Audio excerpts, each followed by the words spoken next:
Okay, you still hear me? Brandon, you still there? Good to go. Okay. All right, I'm about to go ahead and start.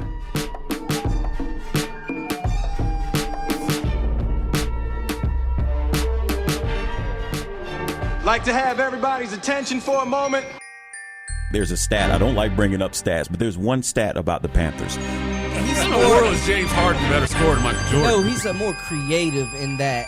Traveling is not creative, Brandon. He doesn't. You know, no matter what the score is, and they've said it themselves, whether they're up 10, down 20, whatever, they know they can turn it on whenever. Why did you have to bring up the Cowboys in this conversation? Lived in Texas for 2 years and just could not stand to watch Cowboys football. All right, listen up. Welcome to The Rundown. Here's Desmond Johnson. And welcome to a Monday edition of The Rundown. I am your host, Desmond Johnson. Going to get into some boxing today. Deontay Wilder, Tyson Fury had themselves a little picnic on Saturday evening. We're going to chop that up and see how that went down and what's next for both fighters. I've got Brandon Blakeney on the line with me right now to discuss that fight. A little bit later after that today, in case you missed it, our first ever SportsCarolina Monthly High School athlete of the week, Camian from Parkland. This kid, if you have not listened to this interview before, you'll get a chance to right here during your lunch break. He's a 3-year starting quarterback for Parkland over in Winston-Salem. He's also a starting point guard for Parkland, who just won the Piedmont Triad 3A conference tournament, as they'll be heading into the state playoffs here this week. Let me bring in my compadre, Brandon Blakeney. Brandon, what's going on, man? How was your weekend? Man, honestly, I was a little heartbroken, man. I know everybody that tuned in on Saturday heard my I think bold prediction might be an understatement, man. So I'm still licking my wounds a bit. I feel proud of myself because I remember I was like, I'm kind of leaning towards Fury. It was really just based off of the fact that he weighed 40 pounds more than Wilder. And I was like, if you can get it like later into the match, and if Fury is leaning on him a little bit and landing some blows, that starts to hurt after a while. And clearly during this fight, we were talking before the show, I got a chance to come in around the 5th round.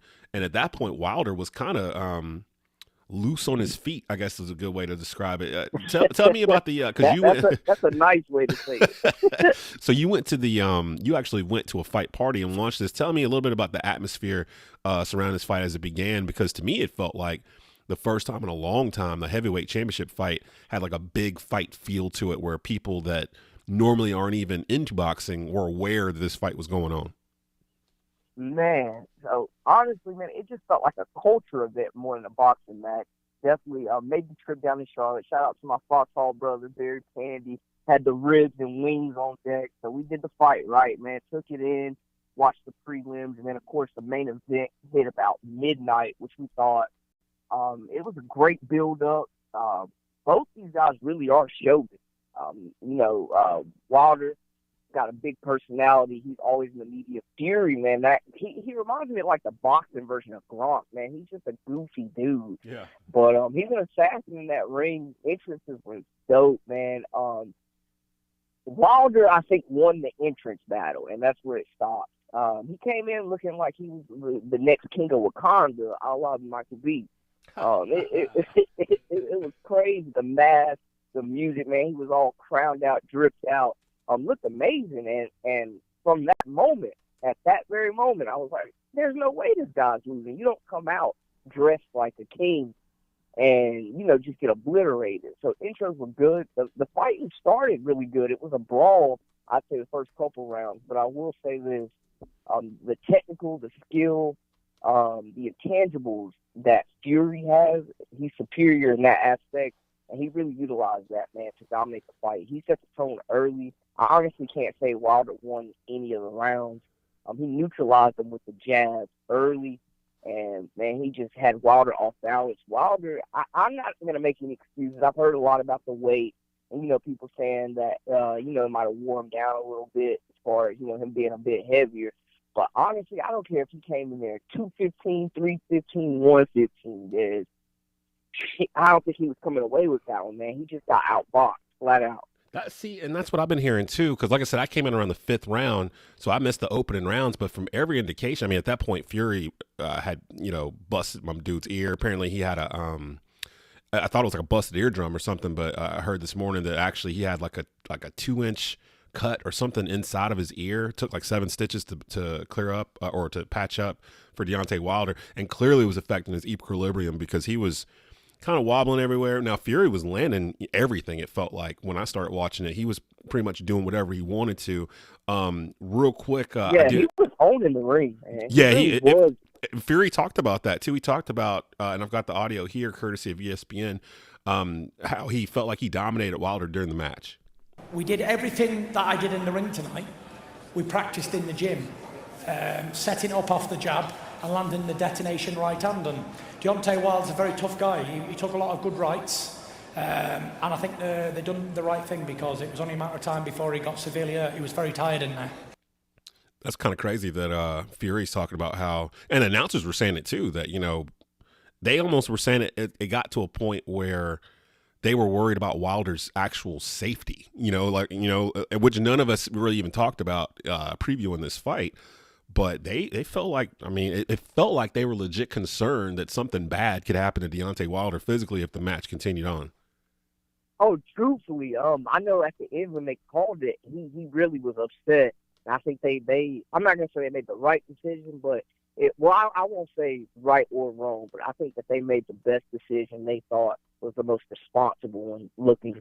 They don't want that to be his last fight. Wilder, man, he looked out of it. That combo, that set of punches that Fury landed that you mentioned that did open up his ear, I think that really changed the perplexity of the fight. And Wilder really just never even remotely got back into it after that.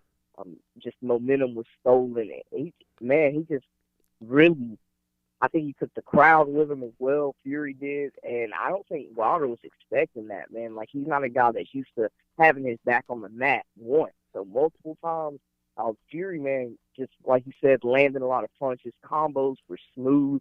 And, man, with the weight that he added, he looked stronger and he looked just as agile. So Deontay Wilder actually, in the post-fight interview, courtesy of ESPN, he said he was wishing his corner didn't throw in the towel, although clearly to everybody watching, it was only a matter of time before he was either going to get knocked out or worse. Things like this happen. Oh, the best man won tonight, but my coach, my side, threw in the towel. And, I'm ready to go out on my shield, man. But at the same time, I do understand it. They're up close. They're the ones talking to him in the corner. They're with him daily. So, they know his mannerisms and how he is normally. So if they felt that, our guy looking a little crazy out here and they, felt they needed to do something about it, then, hey, that's their call. That's what you have them to do, to look out and make calls that the boxer necessarily won't make in that situation. But when they zoomed in on him, man, I'm telling you, he really looked out of it. I'm not sure he really knew where he was. Here, I've got some audio of Deontay Wilder post-match wishing his corner didn't throw in the towel. Credit to Fox and ESPN plus pay-per-view. Things like this happen. The best man won tonight, but my coach, my side, threw in the towel. And, I'm ready to go out on my shield, man. You know what I'm saying? I had a lot of things going on coming into this fight, but it is what it is. My leg was already weak coming in due to other little things. But, I make no excuses tonight. I just wish that my corner would have let me win out on my shield. I'm a warrior, and that's what I do, you know what I'm saying? But he did what he did. It's no excuses, and we come back and be stronger. Thoughts on Wilder talking about how he had like some kind of leg injury or something coming into this fight? I know boxers do that all the time where they're like, oh, well, I had a cut or, I had a hamstring or something after the fight's over. They never say anything before the fight. Any thoughts on that? Or was this really just a matter of Wilder just trying to save some kind of face after he literally lost 17 rounds if you count the match before this one and then this one? If Fury didn't knock him, if Wilder hadn't knocked down Fury in the 12th round, I guess it was, in the first match, you could pretty much say Fury has dominated this matchup so far, right? I would say the first matchup definitely could have been a draw if there wasn't the two knockouts. They both fought. That was a dog fight, man. That felt like one of the scenes out of the Rocky movies. Honestly, I was like, man, but the second fight, definitely he dominated it. It honestly, he was the best boxer on Saturday night, hands down. No excuse to be made. I would say this is the first that I'm hearing of the leg injury. I do know, sometimes injuries are disclosed like that when big money like that's on the line. It takes a while to line these fights up, so you definitely don't want to blow contract day of. But I don't know, man. Honestly, Wilder doesn't seem like the type of dude that is just blatantly making excuses. But at the same time, I wasn't knowledgeable of a leg injury up until this point. So I got Brandon Blakeney from Sports Carolina Monthly and the Rundown on the line with me to talk about this epic heavyweight fight that Tyson Fury won by TKO in the 7th round. The referee stopped the fight after Fury pretty much had Wilder pinned against the corner and just unleashed like a little combo on him. And it was at a point where Wilder couldn't even defend himself towards the end of it. And that's when the ref stepped in after his corner actually threw the towel in and called the fight. I'll be honest with you, man. I wasn't sure if Wilder was going to come out for the 7th, the way he looked going to sit down. I know his type, so I knew he was going to try at least stand up and go do it. But just seeing him there as they were working on his ear and like talking, the way they were talking to him, it felt like his corner already knew, like, okay, it's only a matter of time before we got to throw the towel in because he's not going to do it himself. And he said that in his comments that, he wished his corner would let him fall on his sword and everything. That could have been death, dude. I mean, like, Fury was playing with him at the end. He snatched his soul when my man Fury licked the blood off his neck. I'm glad the little tongue twister. I'm glad you brought that up because I was going to ask you Man, about that. That's when I knew it was. What was the reaction at the fight party where you were at when Tyson Fury did that? Because Fury, everyone, I guess, I don't think people thought he was joking, but he's been saying, like, for the past 2 weeks, I want to taste his blood. I want to taste his blood. And Fury had blood on him, but it was all Wilder's blood that was splashing on him from the fight. And then for him to do that right there at the end of the 6th, what was the reaction at the fight party that you were at when that happened? Well, first, off gate, like, it happened so fast. Like, I don't think people really noticed what was going on, and then they actually zoomed in on it. And the announcers were like, "Yo, did he just lick his neck?" Everybody went wild. And it's like, man, they were calling him a bully, like, but he's true to his word. But he bullied that man. That was outrageous. It was pretty wild. It was very enthusiastic. I will say, watching it, to me, and I told a friend Sunday morning when they were talking about it on Facebook, I was like, the funny thing is, I'm not sure if they will do a third one because, I mean, both boxers made at least 25-30 million off of this. And they have we talked about this before as well. There was a rematch clause where either one of the fighters could invoke a rematch clause within 30 days of the match. And there's just too much money out there to avoid doing a third rubber match between the two. However, after watching it, Wilder's going to have to change something up because it's almost like Fury fights like an actual prize fighter, like a boxer, and Wilder almost fights like a Street Fighter 2 character. Like he's like a, you know what I mean? Like he almost fights in this street kind of way. Like he does a lot of overhand throws and knockout type throw. I don't know. It's weird to describe, but it got him this far. But he ain't gonna beat Fury. Was being thrown around the party. That's actually pretty good because when I was watching, I was like, yo, Wilder's almost like someone just disrespected his girl, like in the club. He's fighting, like just swinging, like all over the place. And Fury felt like he was just kind of taking his time, bobbing and weaving, moving out the way. And then he would just pop him in the face a couple of times and Wilder would just back off. And like, that's the first time I've ever seen Deontay Wilder really getting chased around the ring. Cause like, I mean, it felt like Fury had it full control of the fight. You, man, a boxer's best friend is the jab. And Fury did a superb job of really just dominating the fight, neutralizing, like you said, the heavy-handed Wilder. He's coming in there like a brawler. What better way to neutralize a brawler? You got to keep him back, keep him at bay, use your reach. He's jabbing him up, and when he got him on the ropes, he went for the kill. And as a boxer, man, that jab, it really does justice if you can utilize it. Most great boxers that have been past champions have a good jab. So the trainer for Deontay Wilder, Jay Dees, said he does think there will be a Wilder-Fury rematch. Here's some audio from Wilder's trainer about the possibility of a third rubber match between Wilder and Fury? You know, my guess is, knowing him like I do, that he will absolutely want to rematch. And I mean, these guys have put on 2 tremendous fights already, so I certainly think that the public, you know, will want it, and I think we'll want it, and I think they'll want it, and so it seems a natural. So I think that's what you'll see happen. One more for Jay or Shelley. So thoughts on what's next? I mean, the main thing I've been hearing is that Fury and Anthony Joshua, who has one of the, or actually I'm not sure how many belts he has. How many belts does Anthony Joshua have?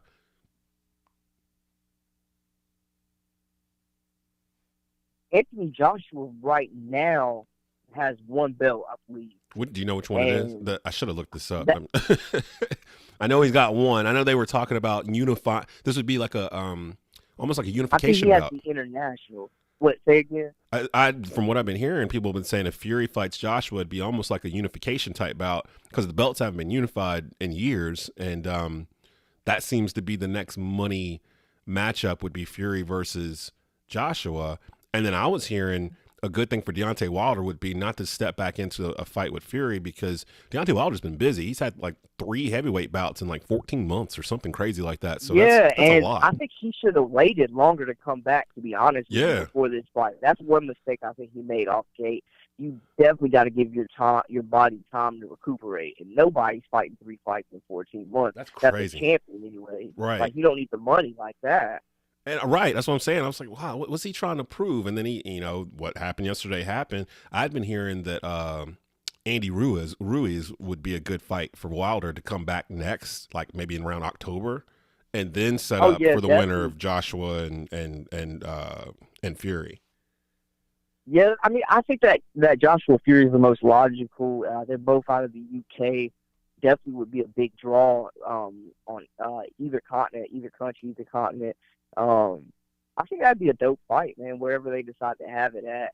Fury, like you said, man, he needs to take a break, recuperate, get back right, get back in the gym, hit the bag, and then get a stepping stone, win a match, and get some momentum back, man, because I'm not counting them out by any means, but, you know, we've seen this from boxers plenty times. You take a loss, and you can either come back from it or you can mess around and lose 2, 3, 4 in a row. Right.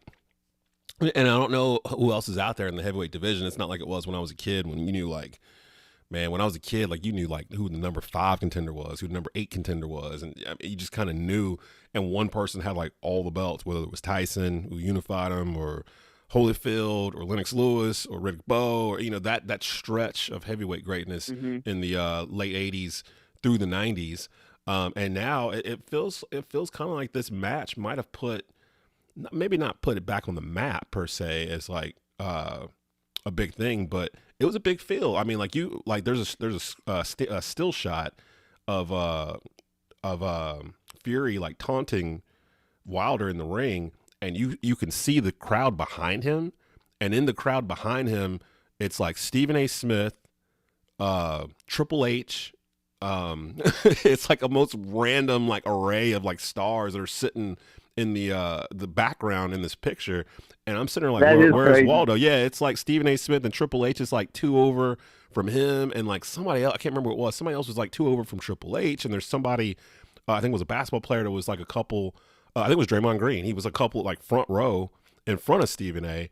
And I'm just sitting there looking at the picture. I'm like, look at all these stars that are here for this. Like it turned into this bigger fight. And if you were listening to the rundown on Saturday, I, told that, I'm probably going to watch some of it, but I'm not going to probably pay $80 for it. And that's exactly what happened. I was able to figure out a way to do it. And I'd heard online this morning, that like I think Clay Travis had a poll on Fox Sports radio. And I think over 60% of the people that responded on this poll said they watched the fight, but they watched it illegally. Do you think that's going to be an issue for boxing and UFC going forward with these deals they're making with ESPN Plus and people just simply either streaming it to social media or Reddit channels or things of that sort? Do you think that's going to be too much of an issue, or you think they'll be able to still power on? No, they've been dealing with this since forever. People have been bootlegging matchups since Ali, since before that. So, I mean, people find the way to see the fight, whether they're sitting on a hill not paying for a ticket to get in, the weekends, or if they're going to stream it. People are going to do what they're going to do. But promotion-wise, people are still going to buy the pay-per-view because of fight parties. We you know what I'm saying? You got to have that. And people aren't going to be coming to a party messing around with a stream. You're going to want to pay for the real deal. It's not that much in the grand scheme of things, in my opinion. And you have apps, too, especially with, like, Fox and networks like that signing contracts. So, it's not necessarily always going to be like $100 thing. You could get an app and, pay it monthly. And also, I think that people are still going to be going to these things live. They're still going to be selling out if it's a good fight. If the fight is worth it, people will pay for it. So, got a lot to look forward to in boxing, I guess, going forward. Tyson Fury, I guess, has emerged as the #1 heavyweight fighter in the world after basically beating the snot out of Deontay Wilder Saturday. Wasn't really expected to go down that way, but man, I mean, that's just how it went down. Well, hey, Brent, I appreciate you checking in with me this morning. Definitely you'll be with us on Saturday morning for the Supersize Rundown from Zesto Burgers and Ice Cream out in Winston-Salem. Hope you have a good week. I'll probably see you before the week is over with anyway. And just appreciate you, man. No doubt. Oh, Des, before I go, man, let them know new rival Brandon Blake is dropping this week. Oh, yeah. Coach Whit Holcomb Faye talking Parkland basketball a little bit. Also, we did our all-decade starting five from the Triad. You definitely want to tune into that. Oh, okay. That sounds fun. Yeah, absolutely. So, thank you, Brandon. Appreciate you for everything, and I'll talk to you here soon. Appreciate you, guys. Coming up here, we have actually an interview with Brandon, interviewing our high school athlete of the week, Camian from Parkland High School. He is the 3-year starting quarterback and starting point guard for the Mustangs. He is the inaugural winner of the award. Listen to the interview with Brandon and Camian here in just a minute. You're listening to The Rundown. You're listening to The Rundown with Desmond Johnson. Should be played at high volume. Ray's Body Shop and Wrecker Service has served Winston-Salem and surrounding areas for over 50 years. In addition to collision repair, Ray's also performs auto painting and towing. Using only the best quality products and materials, Ray's team of technicians is the best of the best. Family owned and operated, all of their work is guaranteed. When you find yourself in a bind, their 24-hour emergency towing and wrecker service is here to help. Call Ray's Body Shop and Wrecker Service today for a free estimate. 336-788-6174. The specials never stop at Blue Naples Pizza, an Italian restaurant. Every day you get a large 2-topping pizza for only $11.99. On Sunday, watch football and enjoy our large 1-topping pizza and 10 wings for only $17.99. Plus lunch specials every day of the week. Blue Naples Pizza, an Italian restaurant. 1519 Union Cross Road in Kernersville. Havoline Express Lube of Kernersville. Their service facility is independently owned and operated by Mac Allen, providing full-service repair and maintenance services. They use the latest diagnostic equipment to guarantee your vehicle is repaired or serviced properly and in a timely fashion. Mac and his team pride themselves on commitment to the local community and providing value-driven service in an inviting, friendly environment. Go see Mac at Havoline Express Lube of Kernersville for all of your automotive maintenance needs. Zesto Burgers and Ice Cream is a modern-day American diner serving burgers, sandwiches, wings, ribs, other quality food, and ice cream since 1945. Located only minutes from East Forsyth at 2600 New Walkertown Road. Every Monday, 35-cent boneless wings, and every Wednesday, 50-cent bone-in wings. 100% fresh, never frozen Angus beef burgers, fried fish, steak, shrimp, chicken platters, and more. Delivery now available through Grubhub, Takeout Central, and DoorDash. Zesto Burgers and Ice Cream, 2600 New Walkertown Road in Winston-Salem. Back to The Rundown with Desmond Johnson.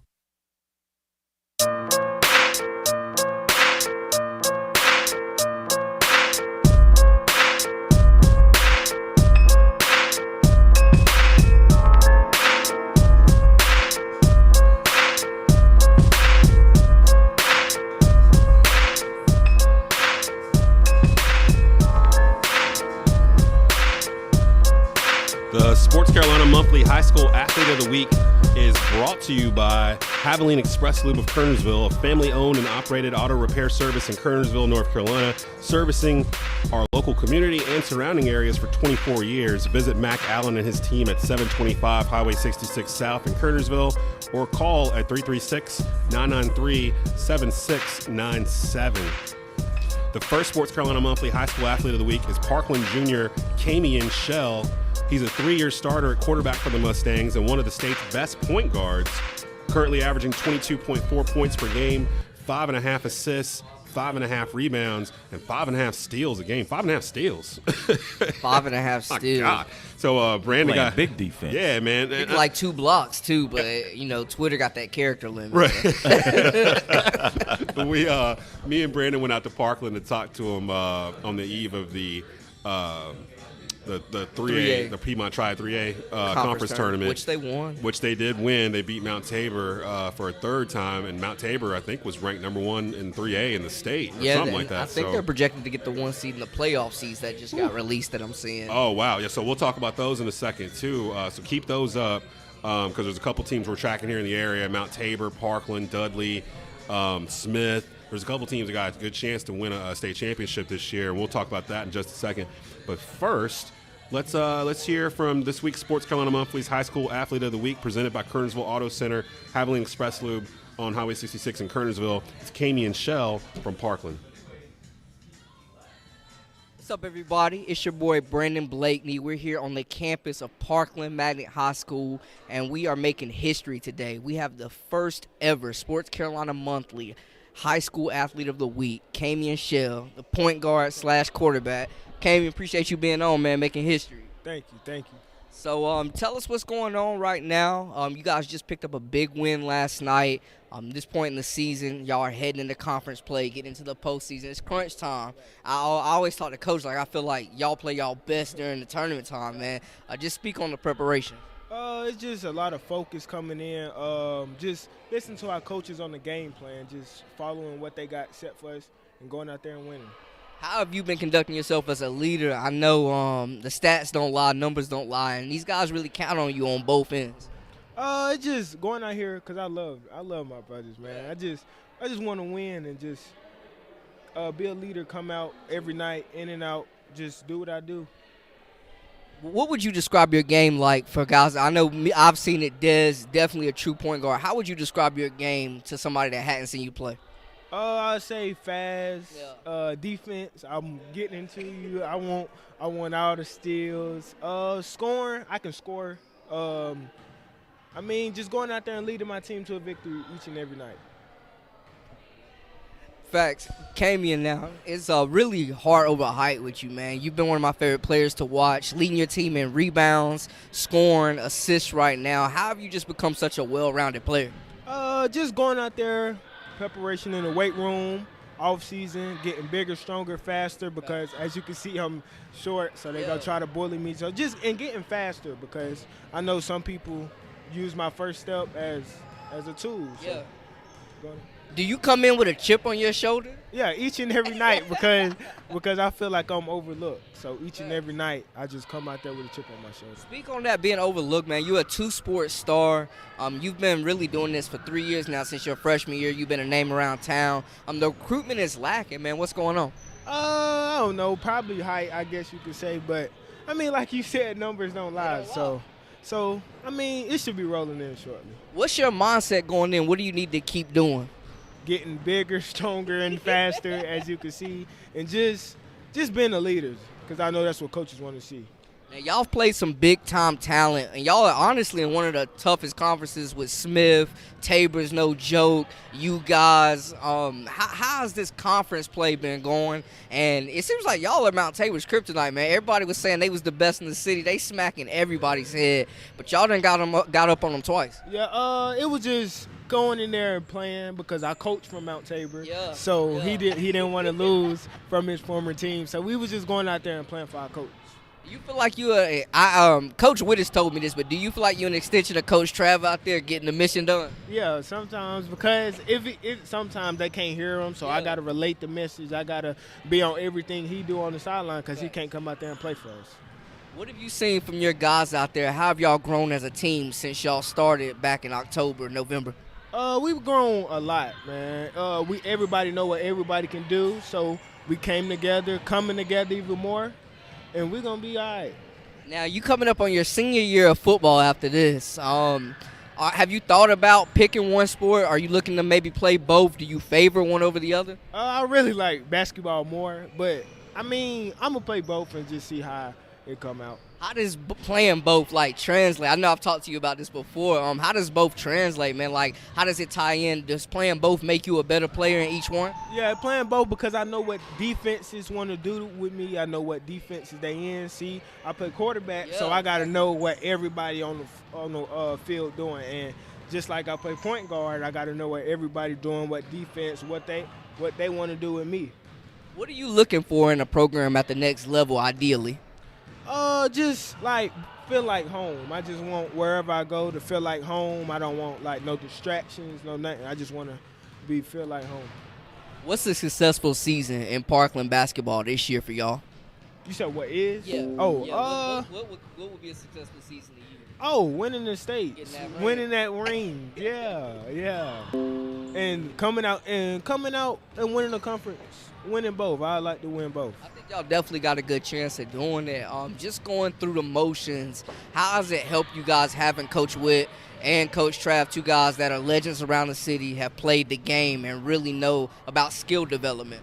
It's big because they break down a lot of stuff in details and tell us what we need to do because they been at the level, and as you know, Witt played overseas, so he know a lot of basketball. I know he took you guys down to his alma mater, Radford, not too long ago. What was that visit like for you guys, just seeing guards play at the Division I level? It was good. Good experience. Good atmosphere. Radford, just like me. Radford, just like me. Radford, just like me. So I overlooked, so I can see where they coming from. Is there a guard matchup that scares you? I've literally never seen you really being outplayed. Are you backing down from anybody? You feel like you can compete with anybody? Yeah, I feel like I can compete with anybody. I don't back down from nothing. That's what's up. All right, so we're going to do a little rapid fire round before we get you out of here. So first off, tell us what's on your playlist. Yeah, I'll put you on the spot. NBA Youngboy, Lil Baby, NBA Youngboy, Lil Baby, probably Tootsie 2 times. He a new rapper. I'm about to say you put me on. Roddy Ricch. Yeah. Y'all young boys rock with Sauce Pack, the local dude. Oh yeah. Sauce Pack, yeah, he good. Now, all right. So looking at the NBA All-Star game, who had the best performance?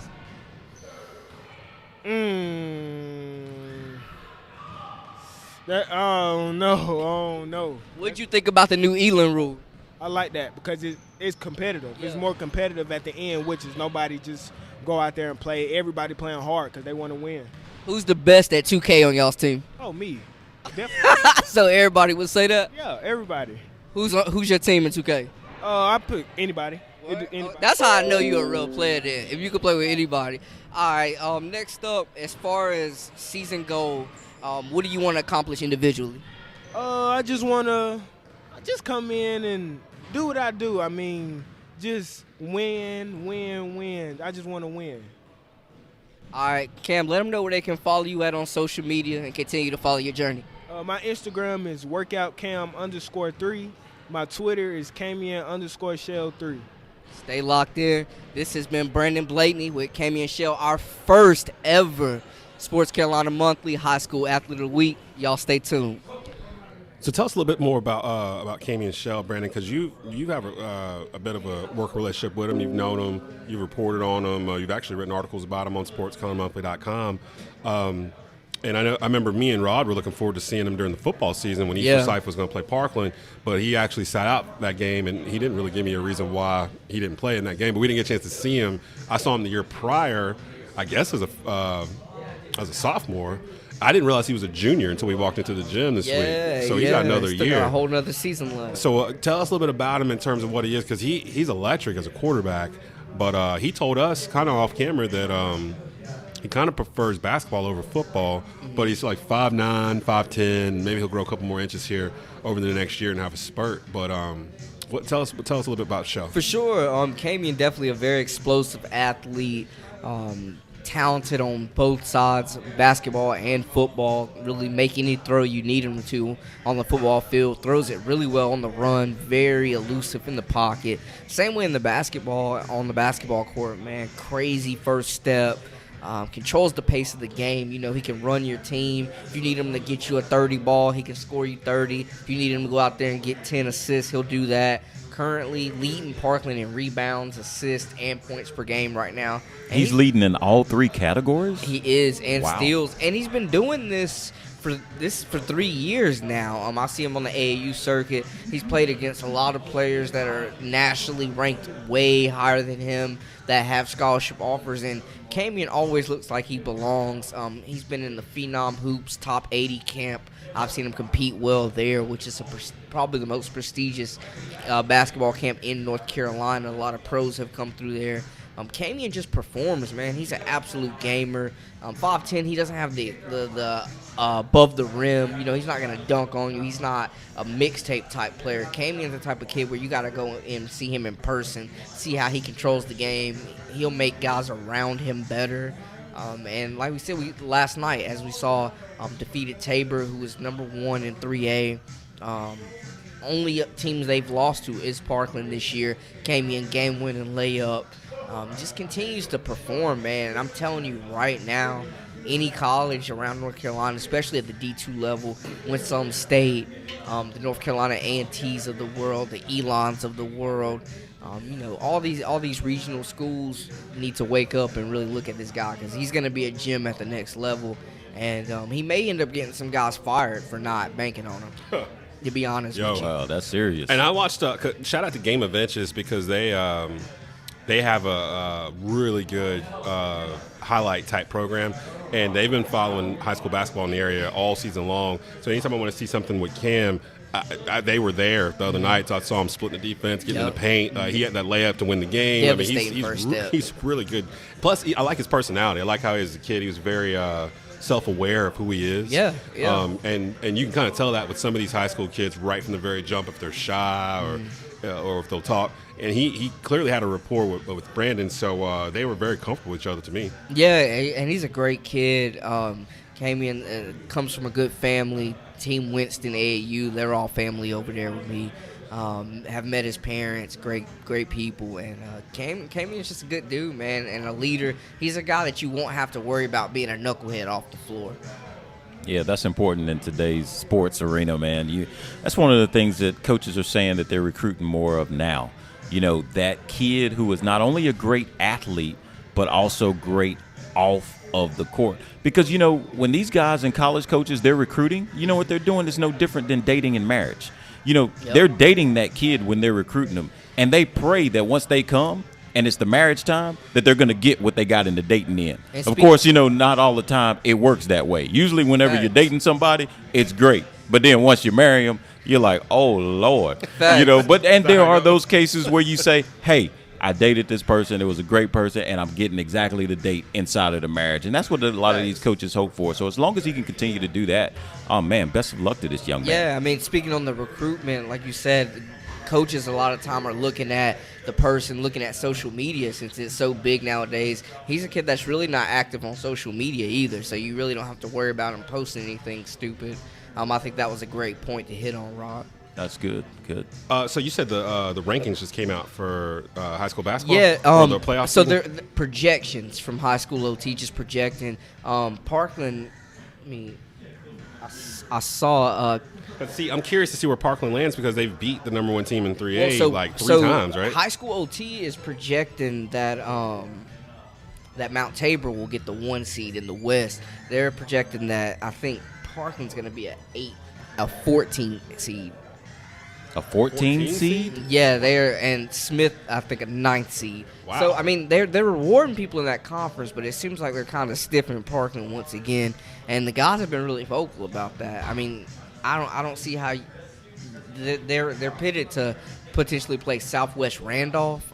I'm not familiar with that squad, but Parkland, I feel like, is being penalized for being playing in a tough conference. And I talked to their AD, Coach Richter, about that. just year after year, it seems like they kind of got the short end of the stick. You play in a tough conference, like we see in football, for instance, right? When you're in the SEC and, you get beat a couple times, but your conference is tough, they still look out for you when they're placing bowls. Right. You can be a 1-loss, maybe even a 2-loss SEC team and make the playoff. But here we're seeing it kind of work against them. You got Dudley. They just won this conference. I don't see how that doesn't at least get them in the top 10 seed. Yeah, maybe just won 3A. Yeah, maybe Parkland needs to talk to some new people who are in charge, or either put some bananas in some gorillas' hands out there who are controlling some things. But again, I don't want to dive too deep into it just because these are projections. Conference tournament still being played, but just judging by these projections, man, it's not looking like a favorable. Because you beat that, you go on the road or you get to host. It's a 14 versus 18, I think, matchup. The next game, you're going to play a 1 or a 2 seed in the second round. Okay. Which, crazy enough, we could end up seeing a second or third round potentially where it's Parkland versus Mount Tabor, part 4. I don't know if Mount Tabor wants to see them at this point. It seems like Parkland, I don't know if Parkland's just quicker than them or what, but they control the pace of the game, man. Tabor started off really hot. I'm trying to think. I don't think I've called a Parkland game this year. I've called 2 or 3 Mount Tabor games this year. Jacob Moore and all those guys, they're really good. They're a real solid basketball team. That's why it was surprising to me that Parkland has had their number, especially with Jacob Moore in the middle, man. He's a low. Parkland doesn't have a lot of size, but they control the game with great guard play and superb coaching. But Tabor's no slouch, man. I think they have a chance to really compete for a state title this year. They're not the number 1 seed by accident, and they haven't lost to anybody but Parkland this year. We'll be back to wrap up this Monday edition of The Rundown right after this. You're listening to The Rundown with Desmond Johnson. This should be played at high volume. Ray's Body Shop and Wrecker Service has served Winston-Salem and surrounding areas for over 50 years. In addition to collision repair, Ray's also performs auto painting and towing. Using only the best quality products and materials, Ray's team of technicians is the best of the best. Family owned and operated, all of their work is guaranteed. When you find yourself in a bind, their 24-hour emergency towing and wrecker service is here to help. Call Ray's Body Shop and Wrecker Service today for a free estimate. 336-788-6174. The specials never stop at Blue Naples Pizza, an Italian restaurant. Every day you get a large 2-topping pizza for only $11.99. On Sunday, watch football and enjoy our large 1-topping pizza and 10 wings for only $17.99. Plus lunch specials every day of the week. Blue Naples Pizza, an Italian restaurant. 1519 Union Cross Road in Kernersville. Haviline Express Lube of Kernersville. Their service facility is independently owned and operated by Mac Allen, providing full-service repair and maintenance services. They use the latest diagnostic equipment to guarantee your vehicle is repaired or serviced properly and in a timely fashion. Mac and his team pride themselves on commitment to the local community and providing value-driven service in an inviting, friendly environment. Go see Mac at Haviline Express Lube of Kernersville for all of your automotive maintenance needs. Zesto Burgers and Ice Cream is a modern-day American diner serving burgers, sandwiches, wings, ribs, other quality food, and ice cream since 1945. Located only minutes from East Forsyth at 2600 New Walkertown Road. Every Monday, 35-cent boneless wings, and every Wednesday, 50-cent bone-in wings. 100% fresh, never frozen Angus beef burgers, fried fish, steak, shrimp, chicken platters, and more. Delivery now available through Grubhub, Takeout Central, and DoorDash. Zesto Burgers and Ice Cream, 2600 New Walkertown Road in Winston-Salem. Back to the Rundown with Desmond Johnson.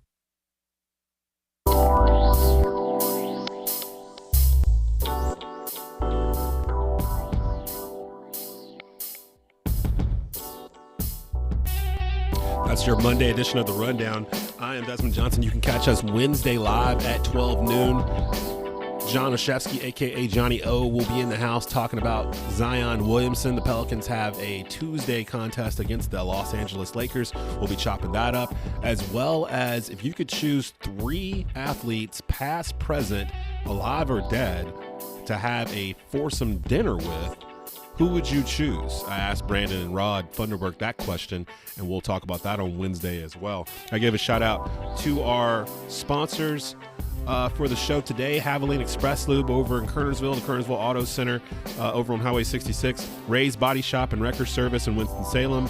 Blue Naples Pizza in Kernersville, and Zesto Burgers and Ice Cream over in Winston-Salem. Gotta also give a shout out to our broadcast partners, Netcast Sports, and Kickback Jacks over on New Garden Road in Greensboro. Once again, check out the Rundown with Desmond Johnson on Wednesday, 12 noon live on Facebook Live and our YouTube channel. This will be up as a podcast a little bit later on today in case you missed it. Peace. We'll see you Wednesday.